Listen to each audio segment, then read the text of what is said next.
Hello everyone and welcome back to another Universe Sandbox video, and today we are returning to our realistically created solar system, as now we are going to start evolving this from birth to death. So if you've not seen a birth to death system before, this is where we create a solar system like we've done here, but this one took quite a while to build as we made it very, very in depth. So we create the system, and we slowly, over time, once it's created, we slowly start to evolve the star a bit and make it into a red giant and see how the custom system changes over a long period of time. We also run the simulation fast, watch the orbits change. Sometimes we throw interstellar objects in, like we'll throw a random star or a gas giant from a rogue object. We'll fly those in, see if they affect the system at all, just for a little bit of a random encounter. But for now, we're going to start evolving this. So we've created the system, so if you want a quick rundown of them all again, here is our lineup. So we had Ra as the star, or Ra. I always forget. Can never remember how you pronounce it. That's the Egyptian god of the sun there. Then we've got our first gas giants. So we've got them all here. So it's one dominant gas giant at 1.2 Jupiters here. Then we've got three more ice giants. We've got Polyphemus based off the planet from Pandora. We've also got the Pandora moon in here as well. So we've got some nicely designed realistic gas giants. We've got Hoffers, the frozen ice moon. Then we've got Venus Rossin. That was one we made on a stream. That was pretty cool. We've got our hot super Mercury. We've got our more Venus-like world. We've got Janitus, our very Earth-like world. We've got Desolaria, which is like a wasteland world already becoming a Venus. It's only got a few patches of water left on it, a few little greenage, but kind of a world that's dying out, almost like a savanna desert kind of world. Then we've got the Pandora moon itself here. Then we've also got a bunch of random other moons all thrown in here as well. This one here, Steady Below, I think that was our Mars-like world, if I remember right, wasn't it? Yes, it was. Yeah, so that's the next planet out from the Earth-like world. So this is a world that will eventually become habitable. You can start to see it's got a few bits of green already occurring on it, but for now, it's not really habitable at -13. Then there's Polyphemus, the gas giant. Then we've got the dominant gas giant there. We've got the Math asteroid over there. So this world here, if I remember right, this may actually have some habitable moons around it as well. I think it may have been one of these. Or is it this one? We made it blue. Yeah, this one, this is like a Europa-like world. This would eventually melt in the far future. Further out, we've got Hoffers. This is a frozen world based off Hoth from Star Wars, from Empire Strikes Back. So this world hopefully will eventually melt as well. Should be interesting. Then we've got Eurotune over here, one of our ice giants. This has got a bunch of moons. I think it's Titanus. This is the world. Currently, it's got frozen patches on it. I really love the way this one came out. I think that was such a cool one. So we're going to see how that hopefully eventually melt in the future. And then further out from that, it's the dwarf planet region. We've got a few more major objects out here, but the rest of them are mainly dwarfs. And then the last gas giant, Uranus, at the end. We've got far, far out in the red there. And that is the system. So without further ado, the system's already saved. It's all ready to go. So go all the way down to the star. Press play. So we know this system already fully functions the way it was intended. We can already, if you remember as well, Venus Rossin's moons are actually already disintegrating at this moment in time, if I remember correctly. I believe they were losing material. Yeah, you can still see they are losing material there. If you look carefully, you can see my mouse covering over the trail. The moons are a little unstable as well, so we may see them break away and become their own planets eventually as well. So I think what I'll do is I will actually highlight these in different colours, so if they do break away, we will notice. So see, I reckon this moon could eventually go. You can see it's on the edge. It's throughout this system as we were creating it, it looked like it may have, but it never did. So we'll see if it does. That's too similar to its parent planet. Hang on, let's make it more of a... There we go. So Venus Rossin's are like a yellow. This is orange, and the other one's a lime green. All right, keep an eye on those. We could see them break away in the future. Right.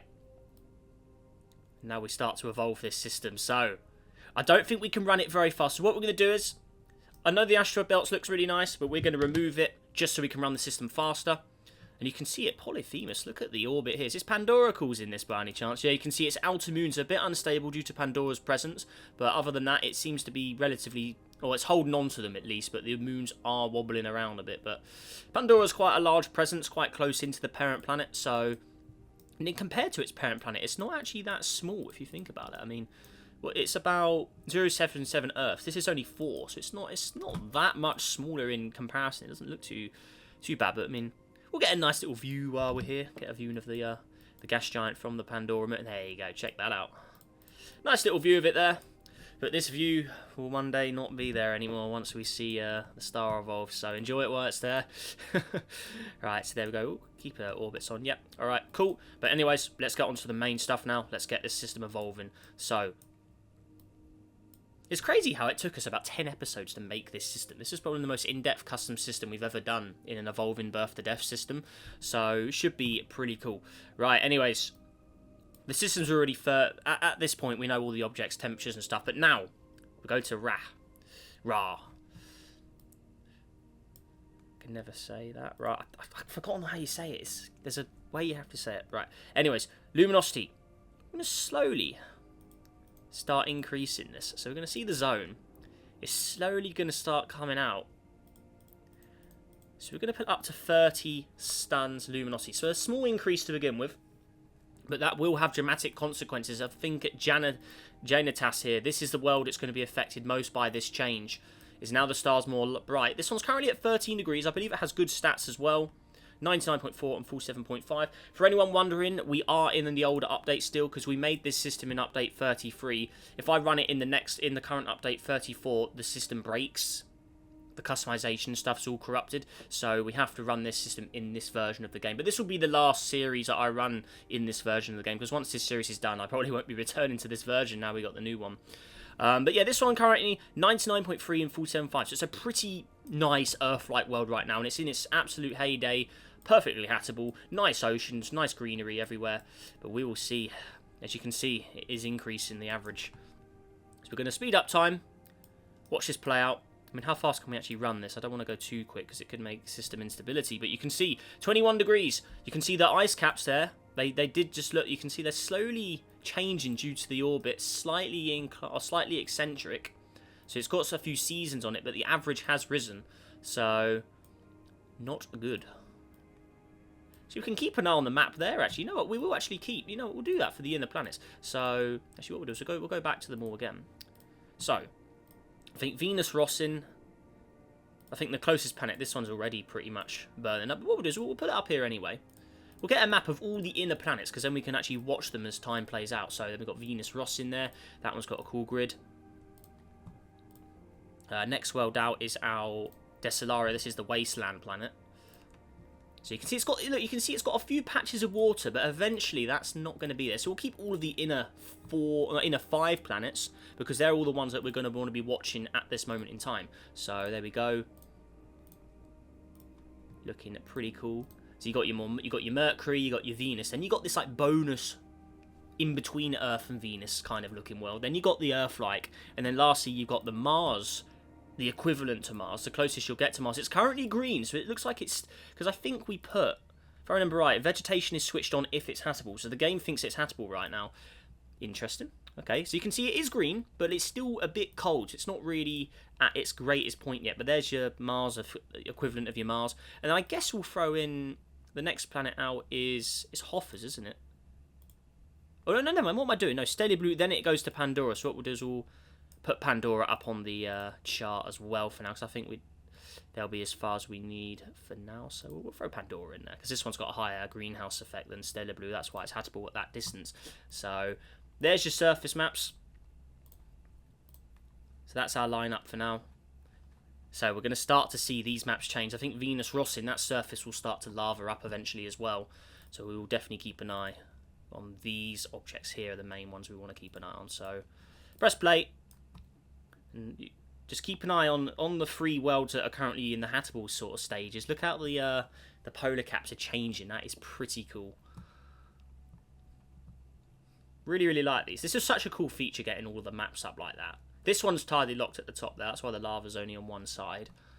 Rossin is rotating, but you can see there's patches of lava on it. This guy's got these few little chunks of water left right on the end of its habitable life. I mean, we can actually have a look at it here. So if we actually just go to it. This one's stats are probably not looking too great.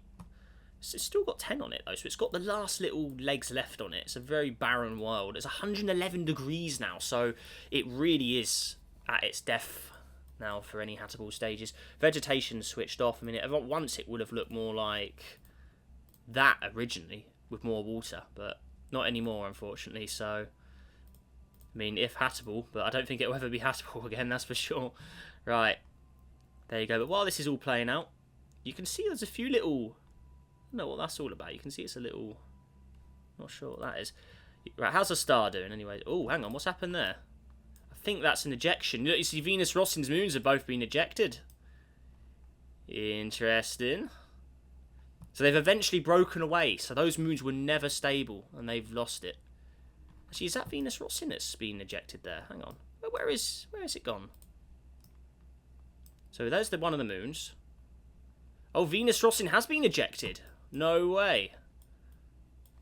So that's gone. That's broken out. So that planet is actually leaving. Ejected. They've obviously had an absolute ejection. Maybe the presence of the other rocky planets has thrown Venus Rossin completely out of the system. All its moons are gone as well. All 3 of the objects in that part of the system are gone. Oh dear. Sometimes we go back and reset it just in case it's a simulation problem, but I wasn't running the simulation very fast, so it looks like they have just naturally broken out. So they were not lasting. So unfortunately, Venus Rossin is knocked off the list because there's not going to be any changes there. So now we've got these as the remaining worlds. So that's quite surprising. I didn't think that would get ejected. So that world is broken, gone. But as time continues, so does the stars age and luminosity. So we're now going to go up to 40 luminosity. So a massive 10 increase there. So now if we start looking at these maps, these are the worlds we want to pay attention to down here. Because we're going to start to see some big changes there. Actually, well, we'll just quickly pause because these worlds are now out the system, so they are gone. They are now in interstellar space, effectively. Aurapax, it looks like we've lost a dwarf planet as well. That's gone. Asteroid is over there. That's gone as well. Bye-bye. And then lastly, where's the green one? Where's that gone? Oh my gosh, where is it? Where is that green one? Oh, there it is. And that has gone as well. So all of the Venus Rossin system completely ejected. There is a theory that, if I remember right, that Venus or Mercury, I think it's Mercury's orbit, eventually that could become unstable in the far, far future. I have seen this. I've seen it noted multiple times in other videos about people mentioning that Mercury's orbit could eventually destabilise due to Jupiter and stuff. You know, just being tugged on by other orbits. So maybe that's what happened to Venus Rossi. You know, it had too much tug from other objects nearby and it just broke out. Its moons obviously could have bounced off it. Then they've all been slung out. That's my theory for it. I didn't actually see it happen though. I just noticed it when we were doing the old maps here. So very, very strange stuff. Look at Stellar Blue. Look at that zone there. Look at that, how it goes. That's interesting, isn't it? So where is it? So let's go over here. So Stellar Blue. Let's get a closer look at that. So you can see a part of it loses its habitableness for a certain part of the season. Look, if we just slow it down here, you can see that the middle area actually loses its green. That's pretty weird. It's now at 29 degrees, so right now it effectively is in its habitable stages. I'm guessing that ocean is melted right now, isn't it? Yeah, that's its water there. Okay. Well, I think at this point, because we do customize these throughout systems as well, effectively this would be more like this now. It's in its habitable zone, you know. Maybe the water needs to be a little more blue. It's not frozen so much now, so we'll give it more of a blue ocean, and you get something more like that. And maybe now that, like Mars, some of its ice buried below the surface, maybe this starts to, you know, appear on the surface more, and a bit more water arises, so it gets a little more of an ocean going on. I don't know if it's going to let me place anymore. Actually, let's just increase the. There you go, something like that. I won't press settle, but yeah, effectively maybe this world had some water frozen under the surface like Mars effectively, and then now that's all come out, it's melted, it's on the surface again, so there you go. So that's looking more habitable now, isn't it? It's in the good temperature, 19 or 30, even this is at 31, so yeah, we've taken a big jump with stars aging, gone 10 luminosities up in one go, so yeah, even this guy's going to start feeling the wrath of the star soon. But I think poor old Janitor's closer to the star now. 45 degrees here. It looks like some of that water's started to evaporate. I think that map has less water on it now. And if we look at Desilaria, it looks like all of its water patches are completely gone, apart from maybe the very south pole there. But other than that, yeah, that's not looking too great. How's Pandora? So that Pandora's still looking good as well. Okay. Right, anyways, let's continue. Because we always watch the orbits. Just keep an eye on the whole system. Because you never know if something could get ejected. Oh, hang on, something else may have gone there, see? But remember, the faster you run a system, the less accurate it can be. So if we're running at a few years, and there's quite a lot of objects in here, some things can destabilise a little easier. The most realistic you'd get in universe analysis if you run the simulation at a couple days. Not if you run it at months and years. Sometimes it could be a little crazy and the game can't calculate the orbits fast enough. Therefore, some stuff can get thrown out. So maybe that's what happened to Venus Rossing. Maybe it didn't. Maybe it literally just got too much orbital disturbance from the other nearby objects. Kind of like Mercury, for instance, may in the far future. What was that then? That something got slung out very fast. That's another one of the dwarf planets gone there. Okay. Can we delete that? Go away. Bye-bye. Cool. Alright, let's continue. And what we'll do is, we always do this. We need to throw in a save. I won't override it though. We'll do B to D, birth to death. There you go. So we can keep replacing that system as we progress. Just in case there's any catastrophic things that happen that shouldn't happen, we always throw a save in. Alright, now, let's continue. Remember, as this sky starts to evolve, effectively it's going to get bigger as well. So, in the next evolution stage, oh look at that zone on Stellar Blue there, that's that zone there looked a little bigger than it did before. Look at that, yeah, it's really losing some of that Habitable-ness now. Okay, but anyways, increase the luminosity more. We're going to go up to, I think we'll go up to 50 now. It'll get more rapid, and then we're going to start increasing the radius of the star as well. So you can start to see the orbits are starting to get a little disrupted by this. And you know why? This is why we save. I just noticed it was updating the mass. That's why the orbits are changing. God, that's annoying. Game, why'd you do that? I think we're going to lose our maps. We have to get those up again, but that's really annoying. Right, so what we'll do is, that's fine anyway. Okay, right. Oh no, we still got them. Okay, perfect. Right, so lock the mass, then increase the radius. That's one thing you got to remember. Right, we'll go up to 50 or 55. That works. And then luminosity, radius now. So that the density doesn't bother me. We don't even bother with this stat. It's just there. I don't take any notice of it half the time. So radius is now getting bigger. Star's getting older. It's getting brighter. So we're going to start to see. Maybe the temperature will start dropping as we make it really big as well. But there you go. So that's a big, big smack on the planets now. See, its temperature is decreasing. Check that out. That's pretty cool. Right, so 55 luminosity of sun now. We're going to start to see. Look at Stellar Blue now. Look at that Habitable zone, or that Habitable area start to diminish. As you can see, it's losing out. I think Janet has here. How's hot? This is at 72 degrees now. So I think, effectively, I don't think it's going to look so blue anymore. I think it's going to start sort of fading out. And then down here, I think, you know, yeah, it's not going to have its vegetation anymore. So I think base colour is going to lose that green, and that's now going to be brown, because it's just going to be sort of dirt at this point. So it's lost that. And then vegetation can stay on it only in the north and south regions. So you can see it, most of the world has died out, and it's all just basically dirt now. And then the few remaining green areas are at the top. So kind of like a Stellar Blue, the next object out, they're going to have similar fates now. But this one does contain more water. So we'll see how that starts to evaporate. But yeah, I don't think this world deserves its blue atmosphere anymore, that's for sure. Maybe it starts to have more of that creamy sort of greenish, or not greenish, more like sandy yellow kind of atmosphere. You know, it's kind of becoming a Venus at this point. You know, there's a lot of water to evaporate there, so maybe it's losing that. But remember, this is a custom system, so we can customize the objects as we deem fit. So I see this world becoming more of a Venus-like. There's a lot of water there. It's going to evaporate. You know, that's going to build up a bit of greenhouse. So I'm going to make it look, kind of turn it into a Venus eventually as we progress. Desolari, on the other hand, I don't think so. This world will just stay the way it is visually.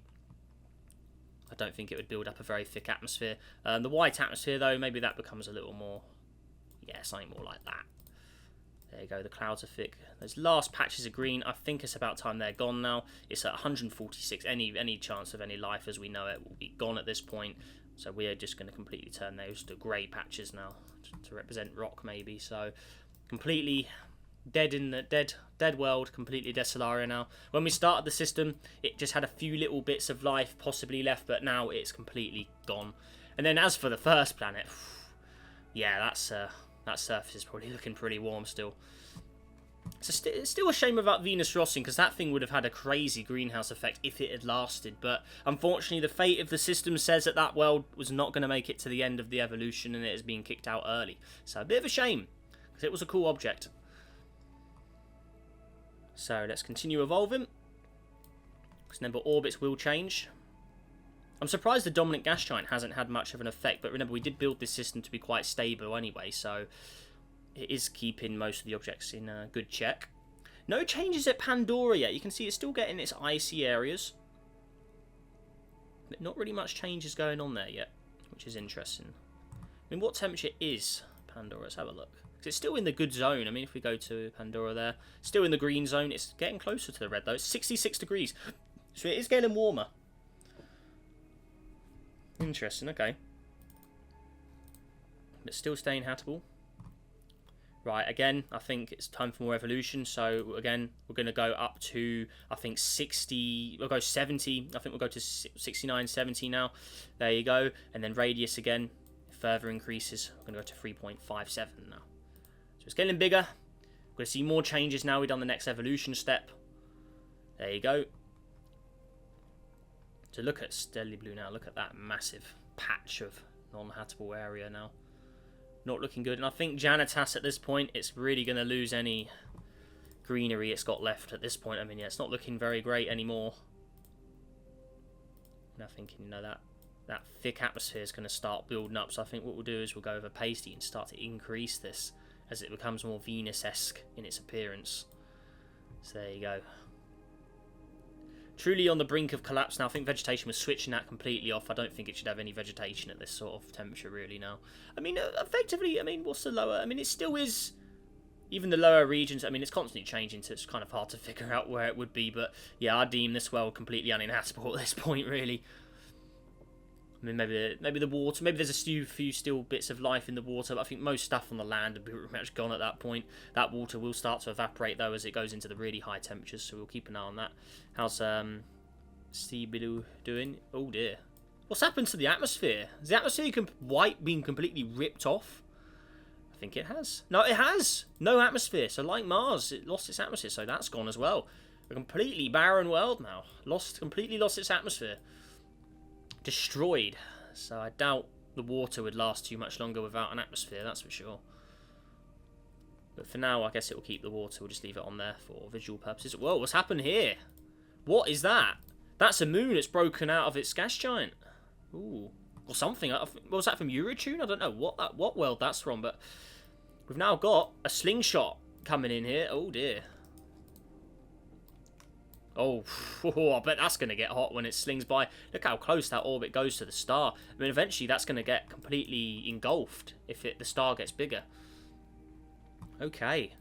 Pandora's lost its polar caps as well, if you take notice. Look, there's not much left, so that's going to start getting warm as well. What has happened to Janitas? It's like it's flooding. What is going on here? It almost feels like it's flooding. I don't think it should be getting more water, surely. Most of that water should be evaporating. What? Well, I think maybe we'll just give it a little manual intervention and start to lower that down, because it shouldn't be having that much water. Surely, at this point, it should be evaporating.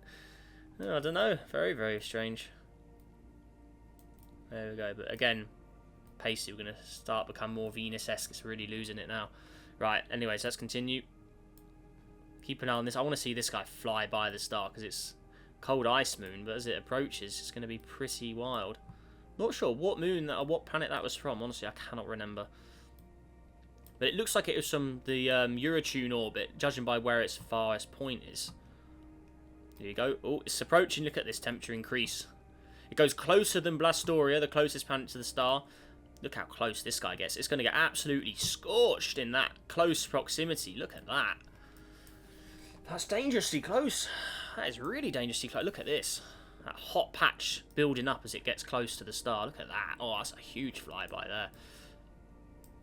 Oh dear. Yeah, I'm not surprised you're glowing hot. Yeah, that's a killer, that is. Right, and there you go. Flies by. Look at all the temperature changes that happens. That's pretty wild. There you go. Okay. Let's continue. Still surprised that Janitas has kept its water. That is very, very surprising. Right, anyway, star, again, more evolution time for you. We're going to keep buffing the star up. So, I think we're going to go straight to 100 now. As it gets older, it gets faster, more rapidly. Then, size-wise, we're going to go up to 5 suns now. So, it's almost going to engulf that moon, or that, yeah, when it comes round in the future. So, that's a big increase we've just done there. So, that zone is going to get, it's starting to go into the outer solar system. See, Eurotune's orbit is starting to, The star's luminosity is starting to reach that zone now. It's still losing temperature as well, so it's going to slowly start becoming more red. There's that moon coming in again. Slung shot again there. This guy is 200 plus now. That's our closest planet. It's still tightly locked though, so that front face is going to be absolutely just 1700 degrees at the hottest point there, so not good. Tightly lockage is a killer. Yeah, look at that. Completely scorched on one side. How's this guy doing, Janice? 131. See, that water I don't think that water should be there anymore. I think the game should have deleted that water by now. Bit weird how that's still there. I mean, how's Stelly Blue has this 83? So, I mean, that one effectively could keep its water, but it's lost its atmosphere, so I don't think the water should really be there either. But we'll leave it there. And then this guy, I really think that water should be gone.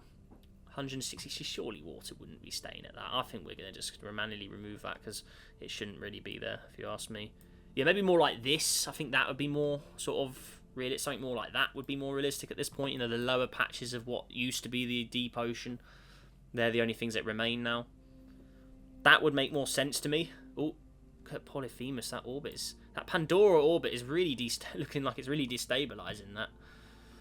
Dear, oh dear. I think snow and ice at this point. I don't think so. There you go. So that world's becoming thick. I think right now it has thick and thick clouds, so it really is becoming that really thick atmosphere. Coverage high. What just happened out there? I just saw, it looks like something broke away over there. What's going on at Eurotune? I think something's just broken out of Eurotune. Look, I think that may have been an outer moon of it. How's Titanus doing? Because this is a world that's going to become habitable in the future. Well, it's showing it is green now. Apparently the game thinks it's habitable. Okay, if you say so. So that's becoming green. What temperature is it? Minus 32, and apparently it's habitable. Yeah, I'm not sure that's quite right, game. Don't know if it's... I think that may be a little cooling it a bit too early there. Right, anyways, let's continue. Pandora. How are we doing at Pandora? Let's have a look. So look at all these moons. This one had more moons. It's lost them all. It had a moon closer than or Pandora. There was a moon in between these originally. That's gone. It's got one asteroid left. But so this is ejected. Pandora's ejected all of its sister moons as the dominant moon in this part of the system. 126 degrees is the hottest. Surely Pandora wouldn't keep its... I mean, surely this is going to start losing its oceans, right? I mean, there's no way. I mean, I don't think that greenery has got to go at this point. I think this would be more appropriate looking at this point. Something more like that.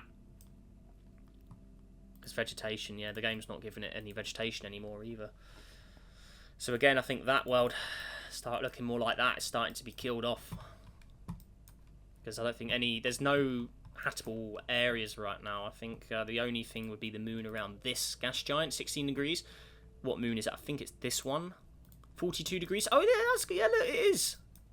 It's got a little patch on it. There you go. Yeah. Did it contain water, this guy? I'm sure we gave it water originally. I'm guessing it lost its water. Yeah, all its water evaporated. But effectively, this is the closest you'll get to habitable right now. I mean, in theory, we wanted it to... This would have looked like this eventually, but it looks like it evaporated all its water. So, unfortunately, it wasn't meant to be. So, I think the next moon out is... Hoffers is the next candidate to be habitable right now. So, we're going to actually add Hoffers to our list here, as this is next in line. So, we'll go ahead and put it there. There's Hoffers, so frozen up at the moment. And then Eurotune, it's that moon, Titanus. That will probably be the last hope for life in this system as well. So we're going to put that there. And keep an eye. Look at how weird its map is with that green zone. I really don't think that... I'm going to switch that off because that shouldn't be like that yet. There you go, it looks better. But in the future, when it gets warmer, I'll manually add it, I think, because it does... I think that world will have it at some point. Right. Anyways, there we go. So we've got our new additions to the list here, as the inner system is kind of at its end now. Let's continue evolving. Okay, right. That slingshot moon is so going to crash into the star once the star gets bigger. Right, again, let's continue. Just pause it. I think... I want to get rid of that moon as well. It's annoying just flying in there. So the star has now reached the collision point for that moon. So that moon is going to collide with the star in the next orbit. And then luminosity, we're going to go up to 163. So that's a huge increase.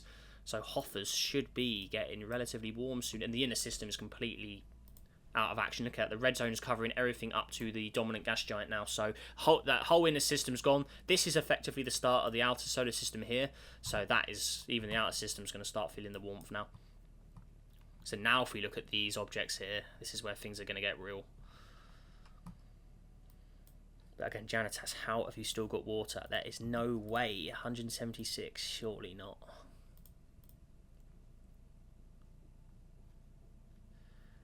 Really wild how it's kept it, I will be honest. I mean, I don't think it should be keeping it at that sort of level. I really don't see how it does. I think what we'll do is the water is gone, all gone.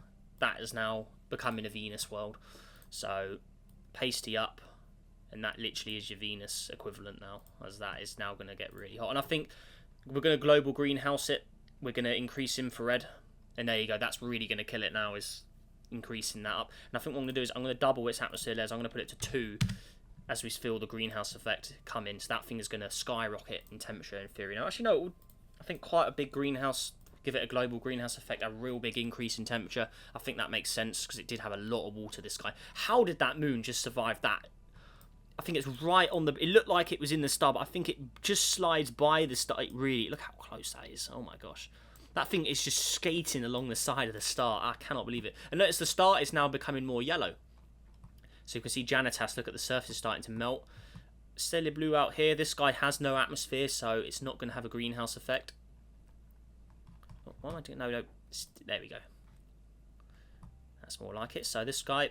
This is your Mars equivalent at the end of the day, so it is just going to increase. The water's all gone now, if you notice. That has evaporated. See, this one's water evaporated properly, so it's kind of weird how Janitas didn't. But there you go. Pandora, look at Pandora. That massive area. There's Hoffers, look, Hoffers becoming habitable. Check that out. As time evolves, the frozen planet now becomes the best place for life. Very, very cool. That's what I love about these systems. It's just seeing the world start off habitable and end up like this. And then the world's further out, they start frozen, and then they become habitable. It's cool. That's why I just love these systems. Just the evolution. It's fascinating. I love it.